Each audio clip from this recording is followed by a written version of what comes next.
Good afternoon. My name is Mahmoud Baban from Rita Research Center in Erbil. Rita Research Center, glad to have you all from our webinar about the increase in the population of Iraq and the impact of the population growth. Today we have our guest, Dr. Rita Columbia, United Nations Fund Population Activity Representative in Iraq, Dr. Mahdi Alak, National Science Advisor for Iraq at UNFPA, also Dr. Isam Taha, UNFPA Advisor on Population and Development Affairs. With me, we have also Mr. Sirwan Muhammad, Head of Statistical Committee in Kurdistan Region, also Mr. Gohdar Muhammad, also with the Dr.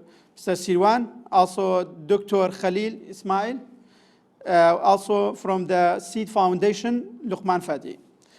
The growth rate of population last year was 2.6, and now the population has exceeded 14 million in Iraq.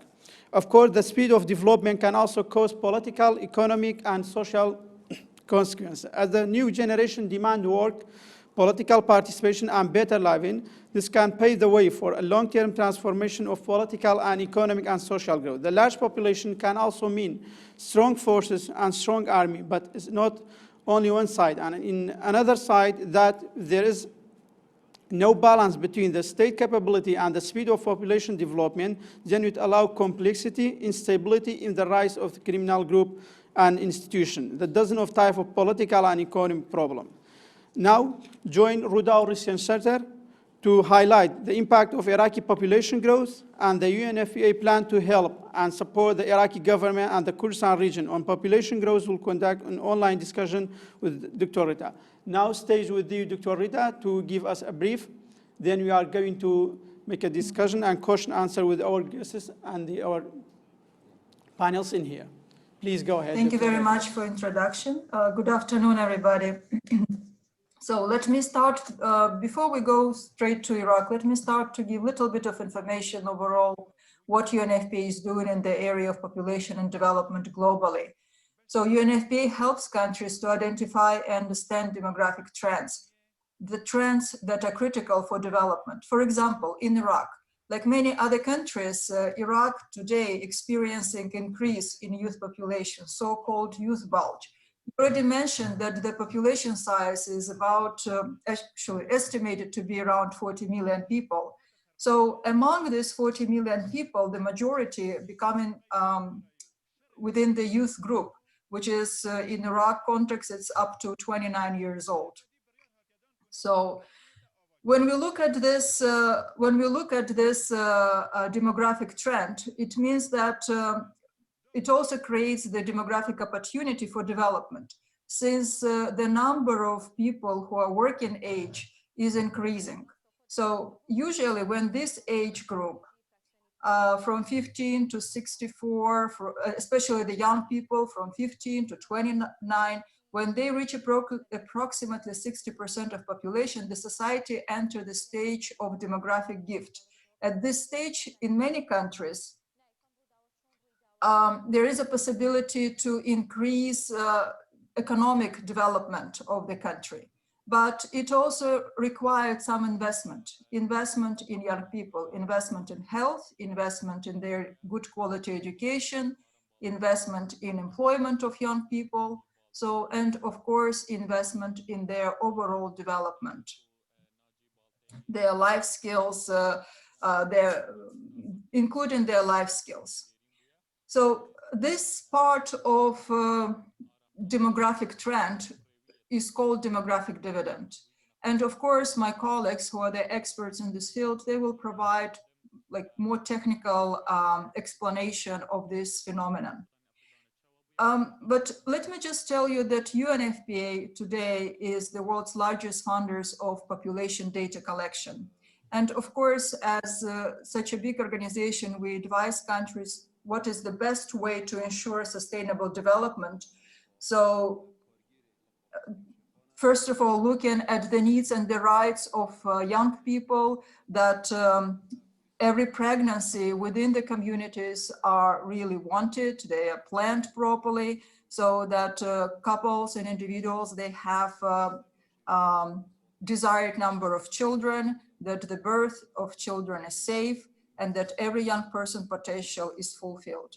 What do we do for that? As I said before, by doing the analysis of population dynamics, we provide, UNFPA provides advice to government at different levels on how to adjust their policies and programs to benefit from the population trends, from the population dynamics. In this case, in case of Iraq, we're talking about demographic dividend, the primary one of young people. In other countries where aging is more prominent, there is also demographic dividend, but coming from age population, so-called secondary demographic dividend. So Iraq also has this opportunity, but not for long. It really needs to take actions to make sure that this natural window of opportunity is rationally and properly used. So to do that, what is needed? In addition to proper policies, we also need to have data. So the country needs very relevant data on population size. And one of the tools to collect this kind of data is census. Census itself is a very complex exercise. It involves a complete enumeration of population in a country that should be conducted at least once in 10 years. The last census in Iraq was done, if I'm not mistaken, the last comprehensive census was conducted in 1987. It's kind of a long time to wait for the new data to come. So it's more than 20 years now, right? Which means that some of the policies and programs addressing the needs of most vulnerable population and overall the population of Iraq may not reach, may not cover all the residents, because we don't, like the data right now, what we're talking about 40 million, it's estimated data, right? That's what we all understand. If the census itself is an exercise, of course, it's a complicated exercise. However, it does generate a wealth of information. It includes not only the numbers of people that that comes from this from census, but also their distribution, their age and sex structure, their living conditions, and many other socioeconomic characteristics of population that's a very critical for good governance, for policy formulation, for development planning, for the risk reduction, crisis response, social welfare programs, and even business market analysis. And UNFPA across the globe provides the technical support to ensure that censuses that taken place in countries in different contexts, including in humanitarian, are high quality, that also they uphold international principles and standards, and they produce data that are widely disseminated. It can be utilized for development. So the data that can be trusted. Similar, in Iraq, we are doing the same work. We do provide technical assistance to the government at different, at all levels. We work in Kurdistan region, we work in, with the federal government to make sure that there is a capacity to conduct such exercise as census. Definitely the preparation for the census is vital, is very important, so that everything should be in place before the data collection itself takes place. And this time the census will be conducted as e-census, so meaning that latest technologies will be used to collect data. In this regard, UNFPA already contributed to the capacity building of national institutions and personnel on the latest methodologies. We pledged to contribute about 17 million, including those contribution coming from the Ministry of Planning in support of the technical capacity and also equipment. So Also, I just want to remind that the census, the population housing census for 2020, was one of the commitments that that the government of Iraq made at the Nairobi conference that happened in 2019.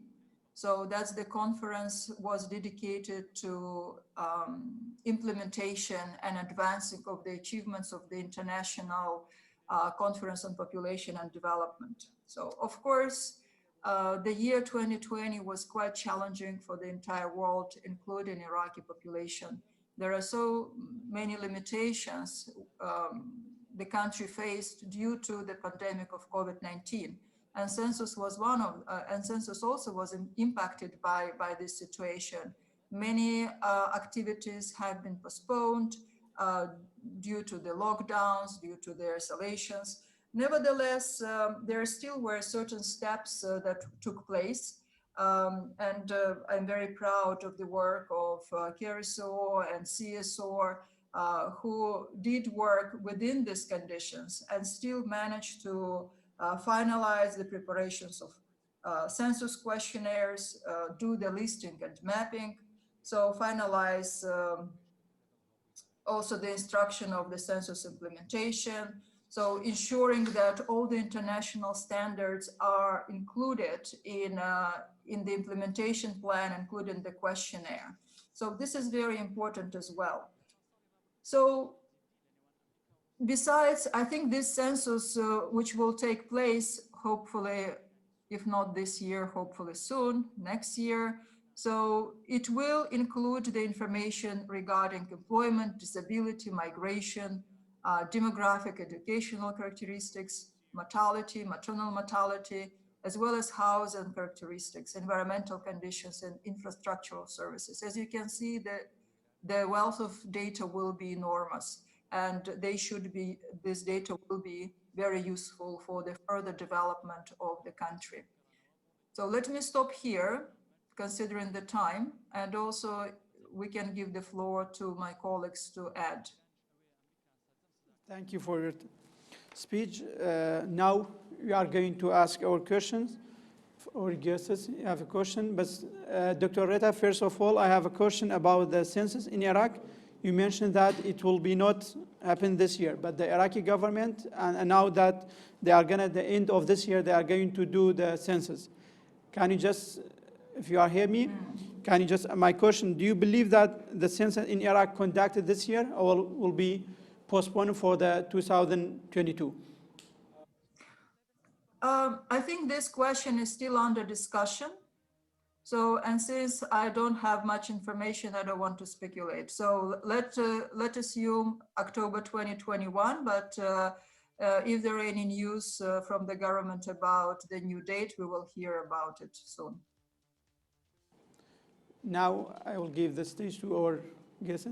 Sir, if you have any questions. No, maybe later on when everybody talks, I might have some introduction. Also, you don't have questions?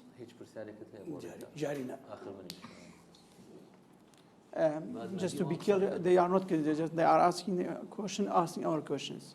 Answering, yes. Okay. Dr. Mahdi and Dr. Isam, they are just answering the questions. If you have any questions or otherwise, I will go to my questions. Okay. Let me then, Bron? Ask your questions. Let me then, Dr. Rita, thank you for the clarifications as usual. Of course, you mentioned few important points related to population issues and not having census in Iraq since 1987, which is a fact, and we all know that. In the past few years, our colleagues in CSO and KRSO in Kurdistan region have conducted several surveys, which you rightfully mentioned that census is a must. We all know that census provides enormous data on the smallest administrative unit in the country, which cannot happen obviously by surveys and other data collection projects. I want to clarify that the census for Kurdistan region is as important as for the for Iraq as a whole, of course. And we would like to have a census that will be, let's say, one of the best censuses that have happened in Iraq after 1957. This time, Iraqi government has decided to have it electronically by tablet, which will give us an opportunity to release the preliminary results very soon, after conducting the field work, of course. However, I would like to emphasize on the importance of making the preparations side by side with CSO to make sure that this time the census happens in all Iraq and not in Kurdistan, or in Kurdistan we don't have it and then in the rest of Iraq. This is something that we would very much like to emphasize on. From our side, we have been trying to make sure that KRSO and Ministry of Planning in Kurdistan region will be able to go to the level that we can make the census happen by the end of this year. However, I sincerely think that the preparations so far in Kurdistan region especially, and I have been saying this to my colleagues in Baghdad, they have not reached the level that we can say it will happen by the end of the year to make the census happen, to make the census in field by the end of the year. We are still trying to make or to figure out how we can solve the administrative and financial issues that we still have with the Ministry of Planning. Beside that, I think planning for the census is very important for the Iraqi government, for the regional government, for the governorates, to have all the development plans ready and based on the data that we can gather from census. We hope to have the census as soon as we can, provided that the situation allows us to do so. Thank you. Thank you, Mr. Siwan. Now, let me ask my questions. First of all, Dr. Mahdi or Dr. Isam, if you are hearing me, my first question will be, according to your status and data, what is the increased Iraq rate of the Iraq populations, and how fast is annual increase by? Okay. How fast is the annual increase by percentage? What the balance between the population growth and different places in Iraq? I mean, from the different governorate, the rate of the population growth. So if Assam allows me. Yeah, thank you very much again for the. Of course. Sorry. No, because the question is about the, growth rates. بالعربي تكون محاضرتك كل شاكرين. ممكن بالعربي. Sorry. ممكن بالعربي تكون المحاضرة بالعربي؟ نعم. تحبون بالعربي؟ نعم. Would you like to speak in Arabic? نعم. Dr. Rita will not understand. So is the meeting in Arabic or in English? You can speak in Arabic if everybody wants it. I have translator, I will understand. Okay. Sorry, Dr. Mahdi, you can go ahead with the English. You are translated for our Dr. Khalil in here. Okay, thank you very much. Again, thank you very much for Rodau Research Center for, organizing this important meeting regarding the population issues. Let me first refer to the previous censuses, as you are asking me about the growth rates in Iraq. Iraq implemented many surveys during the last century. It was started in 1927, then 1934, then a series of censuses once each 10 years in 47, 57, 77, and 87. After that, you know, I mean, the 1997 unfortunately didn't cover Kurdistan region. Regarding the population growth, I can say that Iraq is considered as one of the highest population growth in the world. Previously, I mean, during the last few decades, it was around 30%. For instance, in 77, it was 33.2%. In 87, it was 3.1, and even in 97, it was around the 3. But it has it has been decreased during the last few years for more than one reason, especially the decrease in total fertility rates in Iraq. So now the adopted population growth rate, and you mentioned that at the beginning of this meeting, is 2.6, with a population size of 40 million.15. This is actually according to the population projection of CSO, and this number has been released a few days ago, 40 million.150. To Kurdistan, it was estimated according to this projection at 5,600,000.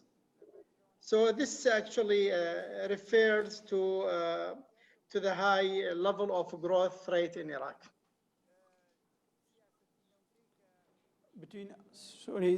The last part of my question will be about the balance between the Iraqi places, for example, in the south of Iraq and the middle and the north of the Iraq. Also, yeah. Actually, I mean, you can see some differences in terms of the mainly total fertility rate from different governorates and regions.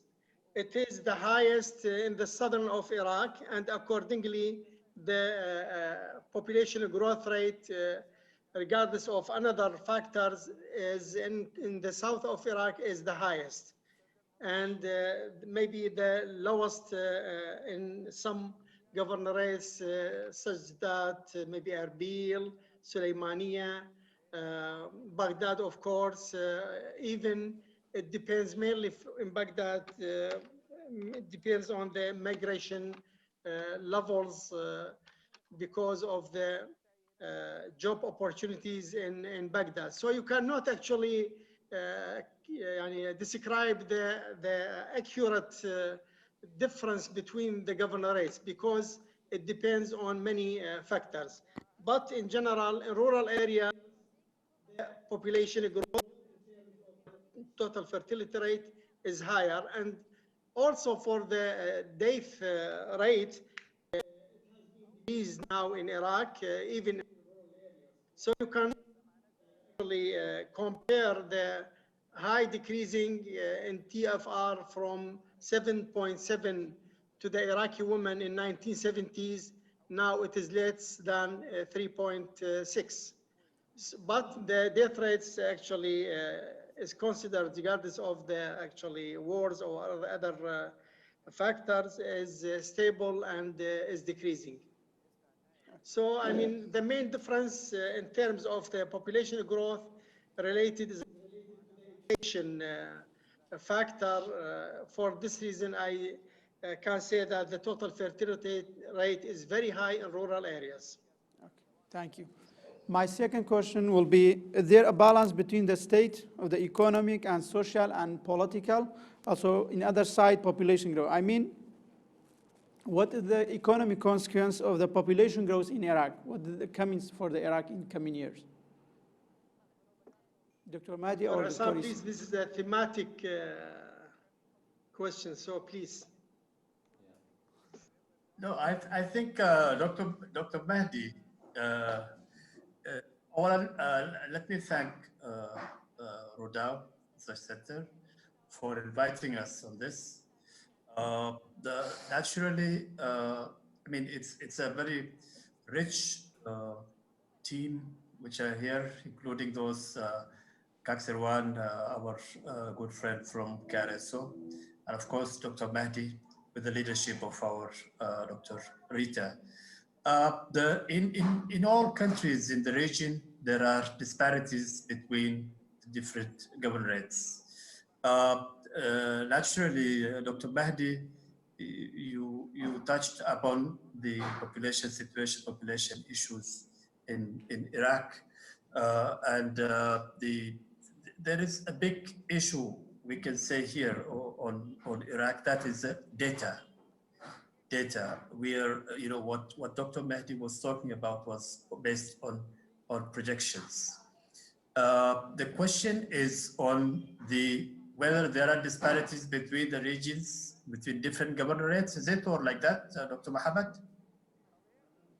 The question. Mahmoud, yeah. My questions, Baba? yeah, about the state in the other side and the population growth. It means the state economic and the state political and social. Are the balance between these, the economic growth of the Iraq and the population growth, and between the maturity of the political? No, there is an imbalance. You know, I was in the regional office also before. There is an imbalance between the economic growth and the population growth in the whole of the region, including in Iraq. And that is why Dr. Rita mentioned the demographic dividend. That is where we can focus on the younger generation. When you look at the age structure, you will see that there is a considerable number of younger people in the country, in Iraq. But that is, we can do what is called the demographic dividend. And that is, demographic dividend is how much and how you can invest on young people so that you bring about a change, a very speedy economic change in the country. I would say that just a direct answer to your question, yes, there is a challenge on the economic growth and between the economic growth rate and the rate of population growth. This is a major issue, I think, in Iraq and in other countries in the region. Dr. Mahdi, would you like to also add on this, please? Thank you, Dr. Assam. Yes, from actually an official point of view, Iraq adopted a series of national development plans for, 5 years, since maybe more than 30 or 40 years. But unfortunately, most of these, plans were, not actually adopted clearly. Why I raise this issue? Because in these plans, they usually, the planners usually refer to the balance between population growth and the economic development. In addition to the, main features of the human development, education, health, housing, etc. But frankly, we couldn't see a high level of adoption or implementation of the national development plans. So, as Dr. Assam mentioned, the balance seems unrealistic, during the last periods, not only in Iraq, but also in other countries in our region. Thank you very much, Dr. Mahdi. If our colleague, if have the questions, you can ask now. You can, if you have a questions, that will be. Yeah, well, the question here, والله تعليقة. What do you mean? Go ahead. I have a comment for the. I will just emphasize on the relationship between. It's related to the question of Mr. Mahmoud, actually, and the answers by Dr. Isam and Dr. Mahdi.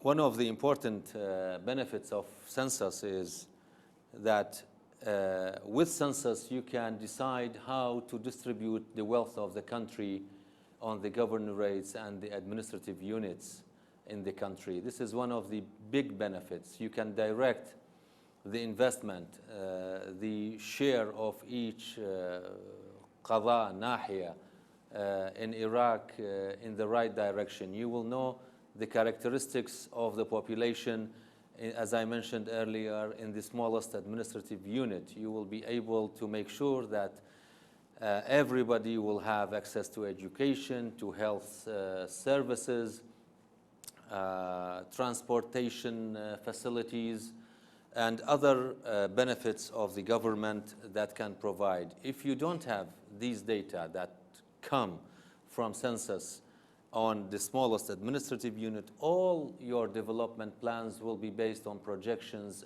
and anticipations of how it is going to happen. So yes, very true. It has a very strong relationship, the census and economic development of each country. Thank you. Do you have any questions? Now I'm going to my third question, Dr. Mahdi and Dr. Isam. The consequence and impact on the community by rapid population growth, considering the unemployment rate in Iraq and the weakness of the institution in Iraq and the rapid growth of the population, what the effect of the increasing the crime and the making new groups in the community. What that mean? I mean, how it comes at the consequence of this population growth in Iraq.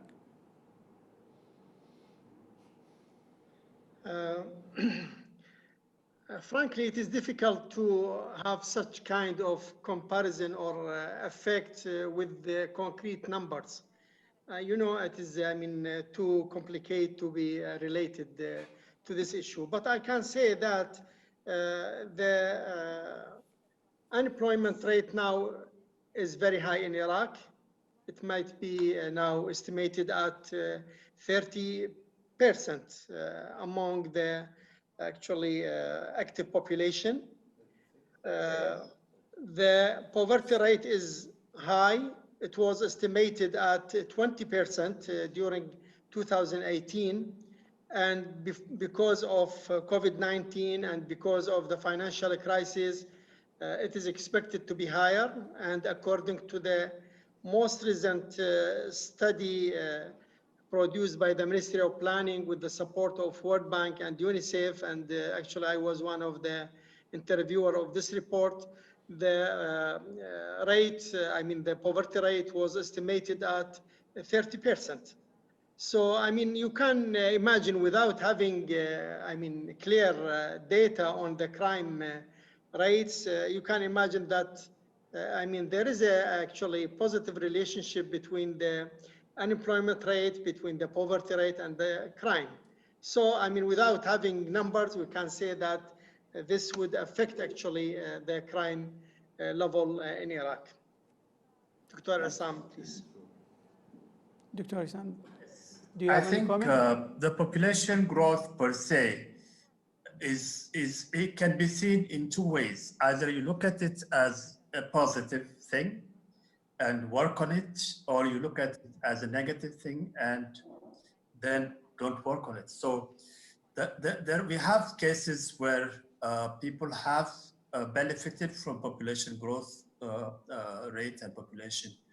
The particular age groups, when you talk of, again, I will talk about demographic dividend, where the young people, see, by demographic dividend, by definition, is the economic growth potential that can result from shifts in the population age structure, mainly the age group, the working age group, 15-64, is higher or larger than the non-working age group that is dependents, the children and the older people.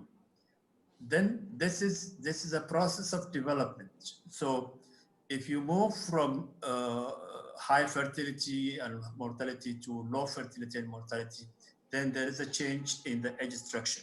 So you have people who can produce and contribute to the economy. So if the state can build or can invest on these people, on this age group, which is active age group, by providing universal high quality education, labor intensive manufacturing, vocational training and this kind of thing. And then you provide a stable and secure climate for investment. And then the most important thing is the health, including the reproductive health and protection from unplanned pregnancies, so that the women, the girls have larger role to play in the economy. They are more active and they are contributing as much as the males, so the girls, the boys. So these all together are called investment. You invest on these people, you invest on this active age group. Then there is the challenge of the high population growth, or the youth bulge can be converted into an opportunity for development. And we have cases on that. Asian countries, the نمور الآسيوية يسموها نمور. Can I just jump? Yes, yes, Thank you, yes. Dr. I'm sorry that I will jump in here, but I completely agree with my colleagues. So, and I also want to say that we shouldn't make a very kind of parallel, direct links between population growth and social economic development of the country, because the relationship much more deeper than just more people, more problem. I don't think this is the right message we should give exactly to any public. And of course, it shouldn't come from research institutions. So, because otherwise it will create other risks related to population control. And that's not what needs to be done. It's not about population size. It's not about population growth. It's about exactly what are the investments goes towards the human capital of the country. So, like, for example, if you ask a couple, a family, a woman, how many children they want to have, that's their right to have as many as they want. So some of the family want to have 2 children, 1 child, others want to have 4 or 5, it's their right. But the thing is, we should look from the different perspective. So do people have means and opportunities, especially younger people? So do they have means and opportunities in their lives to develop themselves, to get a good education, to get jobs, to be able to contribute back to the country development? So I appreciate your questions, but I'm getting a little bit nervous when we're trying to put together population growth strictly with economic development or increase of crime. I think this is not as simple, as Dr. Magdi mentioned, there is not a simple correlation between these two determinants. Thank you. Thank you. yes. Yeah. Go ahead if you have any comment, Dr. Issa. No. That is exactly what Dr. Rita said, that we restrict our, because it's not per se population growth is thing. That's not the case. Okay. So it's a multiple thing and a complex thing, complex development thing. So that's why. And Yeah, one more it's a thing, if you don't. development issue, overall development issue. Okay, thank you. Sorry, one more thing, because this kind of was keeping the attention, but I want to bring the issue of women and women empowerment Yeah, as now well. I'm going to ask that question from you. You get into that, Yeah, excellent. to the good point, that question for you. One of the areas that UNFPA work in Iraq and Kurdistan region about the women rights and women violence against women, and also about the right of every woman to give their birth if they have it. What the rate of the violence against women and the rate of early marriage, the early marriage for the girls in Iraq and Kurdistan region, if you have any statistics, any data about that issues. Okay, so let me first say, I'm looking at my notes for the rates. And I don't see it. Maybe Dr. Magdi, you have the rates, but I want to say one thing that, first of all, related to gender-based violence, the cases are much underreported, and whatever we have, for example, we have EGBV system that takes cases, number of cases already reported, but not all cases on gender-based violence being reported either by by women themselves through the clinics, through the shelters or police. So there are many cases that remain to be unidentified.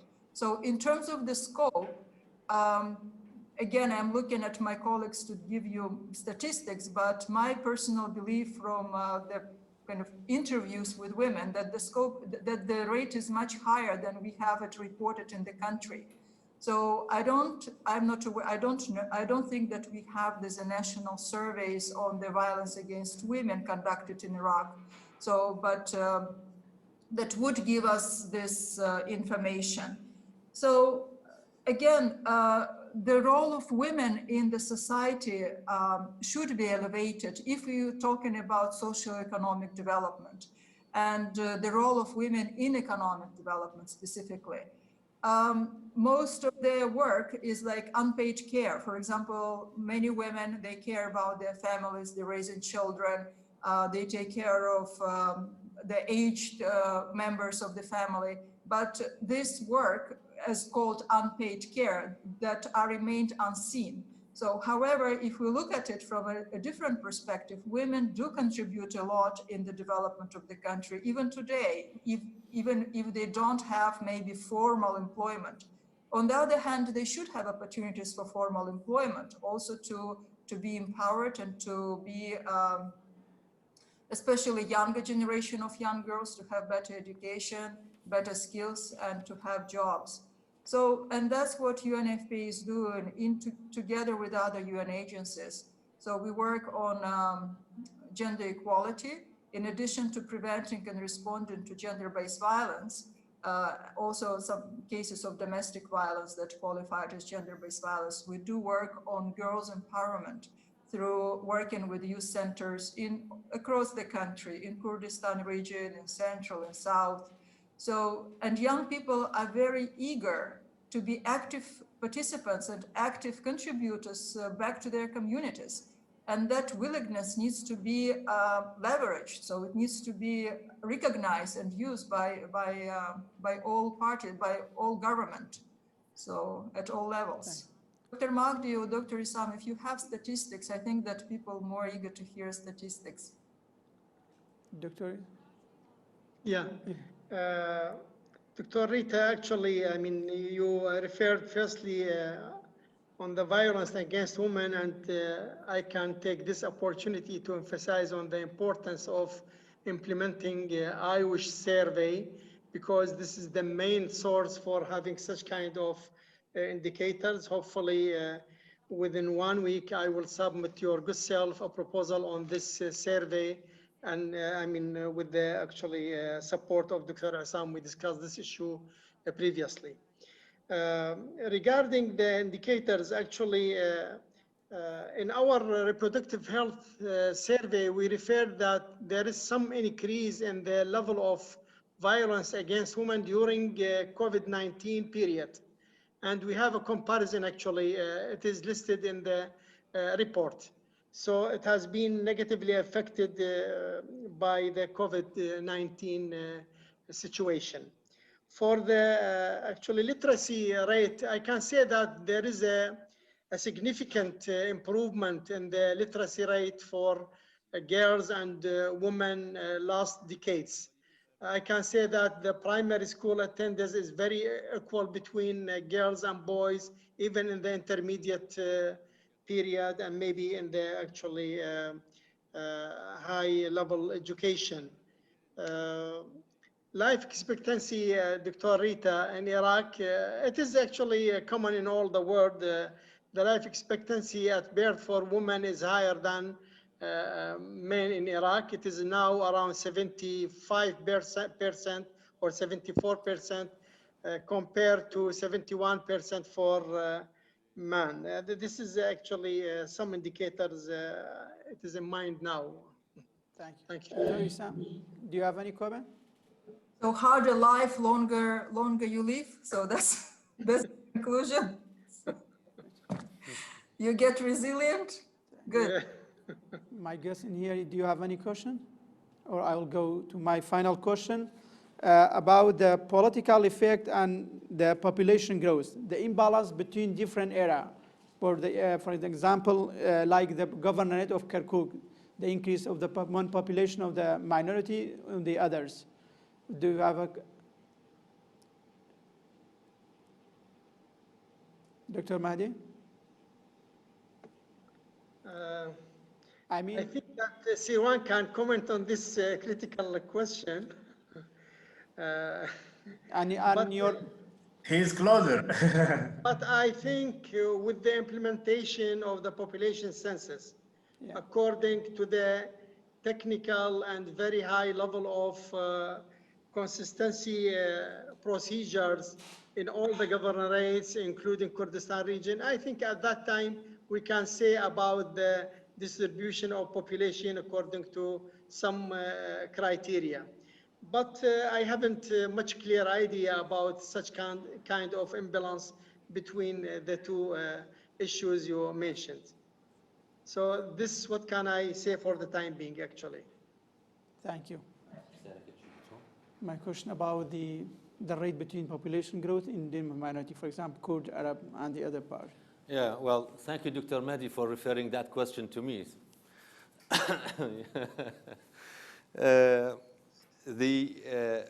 I would say, I wouldn't say it is imbalance. It's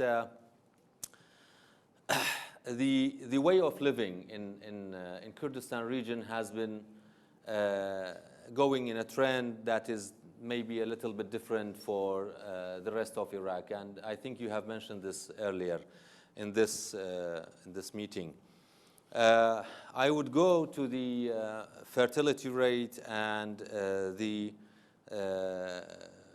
other things that in Kurdistan has been affected to or has been exposed to. For instance, in Suleymaniye, we have the lowest fertility rate in all Iraq.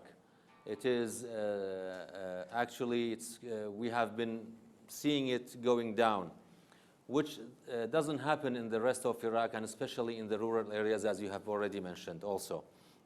And then we have Erbil, and then we have Duhok. Duhok has a larger rural community, and that's why their fertility rate is higher than the rest of the region. However, Kurdistan has been hosting IDPs for the last 6-7 years, and 98% or 99% of the refugees, Syrian refugees, especially Iranians, Turks, or Turkish refugees are in the region of Kurdistan. That has created an additional, or let's say, an added number to the already resident population of Kurdistan region. I think personally, and this is my personal view, and I have been advocating for this, the power of a nation is not by its population, the number of people that you have. The power of the country, the power of the region, even if you have a smaller population, but they are well educated, they have good health, they have access to peace and stability, all other services, you will have a powerful country rather than having a big country in numbers while they don't have an appropriate access to services. We do have Egypt, for instance. They have a big population, but they are suffering for poverty, for unemployment. We do have smaller countries like, well, let's say Singapore. It's a very small country, but they are powerful. They do have the most powerful passport, for instance. They do have the most powerful economy. And this is what we need to focus on. It's not that we want to have a bigger number of population so that we can get more, for our case, a budget from the central government. It's not like that. This is my personal view, and I have been asking my colleagues in KRSO and others to focus on this rather than focusing on having population going bigger and not having, as Dr. Rita also mentioned a few minutes ago, is that each family has the right to choose how many children they would like to have. It's not the opposite. Thank you, Mr. Siwan. Now I will give 1 minute for each of you if you have any comment. And Dr. Rita, I'll give 1 minute to you. Thank you so much. Thank you so much. I think this is a good discussion, and perhaps we can have a series of discussions like this with different experts related to population and development issues. That's a good start. And definitely today we started with the census and looking at the social economic development, but there are many other issues that we can tackle in more depth. So we will be happy to do that with you, with your research center. So if you need any our support, we will be happy to provide it. Thank you so much. Thank you very much. Thank you, Abi. Dr. Mahdi, Dr. Issam, if you have any comment. Thank you very much. Actually, I have only one comment, which is about the population policies. Actually, I mean, if you, would like to analyze the population situation and to try to link it with another factors, it is very important to, deal with the population policies in the country. Frankly, in Iraq, the Iraqi government in 2013 approved the population policies document raised by the High Committee. It was actually my honor to head that committee at that time, and with the full support of the UNFPA to produce this report. Now, it is very important to update this document, the population policy in Iraq, and Dr. Sirwan knows that even in Kurdistan region, the regional government would like to have their our own population policy, and there is a work actually supported by the UNFPA now. Hopefully we could have a seminar very shortly. Dr. Issam is preparing for organizing 2 seminars on the population policy in Baghdad and in Kurdistan region. If Dr. Issam would like to comment on this. Yes. Yeah, thank you. Thank you, Dr. Mahdi. Actually, taking from what he said about the population policy, you know, when as Dr. Rita also mentioned, it is not the population growth. It's not, we're not talking about a single factor. We're talking about linking population issues, factors with development. That's why we call it population and development. So if you have a population policy, you're addressing the issues in a comprehensive manner. You're not talking about the quantity, the growth rate and all that, but the quality of life. How can we improve the quality of life? How can we address the issues in totality, not at a single entry point? We should talk about the women empowerment. We should talk about the gender, the empowerment of girls. We should talk about the human rights-based approach. All these things together will achieve us prosperity and development. And we can learn from many other countries with similar circumstances. So the emphasis is that we don't have a single factor called population growth. We have several factors together, including population, demographic, dynamics, economic. All these together are important to understand the situation and to prosper. Thank you. Thank you, Doctor. Thank you, Dr. Rita. Thank you, Dr. Mahdi. Thank you, all guests. Have a good day. Bye-bye. Bye-bye. Thank you very much. Bye-bye. Thank you. Thank you. Thank you.